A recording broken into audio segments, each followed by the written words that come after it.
How's it? So this is a rambling on a veranda. As you can see, it's sunrise here. It's like a beautiful morning. Um, Yesterday, I seemed to have a little bit of anxiety like throughout the entire day. It was quite bizarre. So I still kind of think I'm still curious around this whole global grief kind of article that I read a couple of weeks ago that just seems to make a lot of sense because it seems to be like still on a big roller coaster ride essentially that is, just emotions going up and down all over the place. And I also think that it's really, really important that well, at least for myself, let me speak for myself, that I honor that, because if I don't honor it, I feel like I'm going to get through to the other side of this and we're going to go back to a new level of normal and nothing will have changed. So my perspective won't have changed around how the world is right now and what might be hard truths to look at around how I've created my life, how we as a kind of global community have created the world, how we treat animals, how we treat ourselves, how we treat different countries. I think if we don't fall into whatever emotional cycle is happening or whatever kind of energy is kind of throwing itself around here, I think we're going to shoot ourselves in the foot essentially. When we come out the other side, then we go back to a normal life. So I think, at least for myself, the more I honor what's going on right now, I think the more optimism I'm starting to have around what happens when this shutdown kind of lifts and what is possible that we can then look at. Because in the conversations I'm having with lots of friends and family and just all the conversations I seem to be having, there seems to be a little bit of a kind of a reflection process going on. I've got a couple of friends go through some really tough times. I've got some others who are avoiding this like the plague. They're not sitting still. So it's just such a mixed bag of like what seems to be people going through very different experiences. But I think ultimately it's again, in my experience, it's very powerful to kind of surrender into what's going on, no matter where that takes us emotionally and mentally, but that we also keep feeding ourselves with a more, I suppose, positive perspective, because I also I've had a couple of conversations with people who like, it's going to go all upside down and human nature, the worst of us is coming out, and I'm kind of seeing the opposite at the moment. I'm seeing a lot of people kind of pull together, a lot of reaching out, a lot of consideration for other people from different socioeconomic backgrounds, some really, really cool stuff, starting to happen. And some very vocal neighbours too. So I think the sadness or the grief or whatever you're going through, I think it's really, really important to honour, because I think our value systems are changing now, and value systems only change through conflict or resistance or whatever. Or maybe it's not that they change through that. It's maybe that's the effect of when they change, that we go through a little bit of a roller coaster, mentally and emotionally.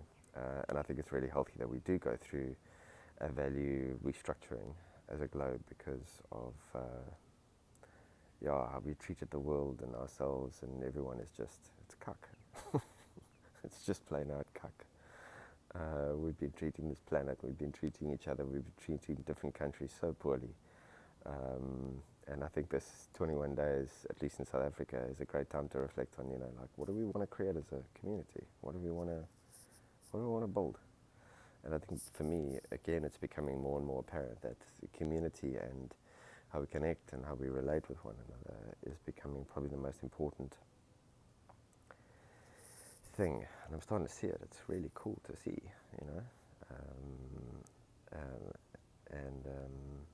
it's just,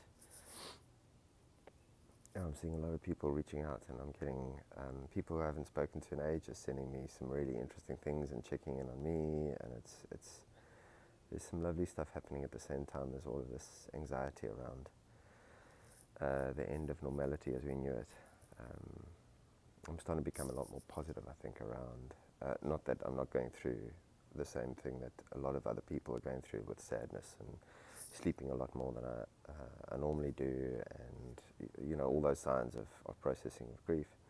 But I'm a lot more positive around, like, sure, what we can create after this is phenomenal, and that we all, like, because everyone's affected, like the really wealthy, the really poor, and sadly, people who are on the less haves side of things have some really hardcore impacts of this. But the fact that it affects all of us, I think, is a very powerful thing, because it brings in empathy and it brings in compassion, and I think those are the two things that are going to hopefully be revolutionary in the next, in the aftermath of this. I really hope so, because I think it's the most important thing that we could do, is have a lot more self-compassion. I think it starts with us, with ourselves, and then once we're capable of doing that with ourselves, we're capable of doing with that with other people, with our families, with the globe. I think self-compassion is the most important frigging thing that we could do in this process, and to nourish ourselves as opposed to do the things that deplete us. And I also find that I struggle with that as well at the moment. Doing the things that I know that are really good for me, like I'm pretty much meditating like every single day, but I know if I did it twice a day, I'd probably be a lot more saner. I'd be coping a lot better. Anyway, I am going to be doing a talk this evening, if you watch this today. Otherwise, I'll put the link in the video. And so it's around self-compassion. It's essentially what I've learned over the past 13 years around the importance, the power, and the value of self-compassion, and how literally it can change communities. It can change, I think it can change everything. I think it's the most important thing that we could focus our attention on. So if you want to join, please join tonight. I'll put the link below this video, so that you can come and have a squiz. It's just me describing my understanding, everything that I've learned, everything that I've applied to my life, that I'm still learning.